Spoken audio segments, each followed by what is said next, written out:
खुर्द गावचा रहिवासी. तुळशी नदीच्या तीरावरती आमचं छोटंसं गाव एरणे खुर्द. या 2021ला असाच महाप्रलय अतिवृष्टी झाली होती. त्यानंतर आता 5 वर्षाने तुम्ही बघू शकता तुळशी नदीला महापूर आलेला आहे आणि याला शासन जबाबदार आहे. 3 गावच्या आमच्या संरक्षण भिंत मंजूर होऊन आल्या.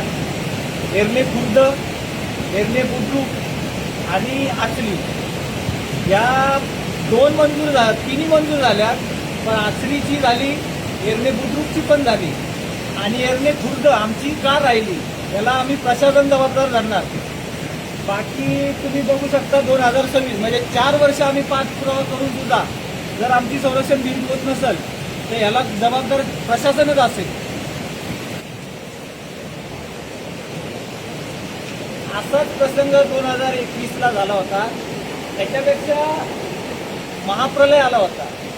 त्यानंतर आम्ही जीव धोक्यात मृत्यू घेऊन कसं बसं वाचलो राहिलो. त्यानंतर बऱ्याचशा गोष्टी झाल्या. पण याला आता जबाबदार एवढी आमची संरक्षण भिंत मंजूर होऊन सुद्धा जर होत नसेल तर याला जबाबदार प्रशासनच आहे.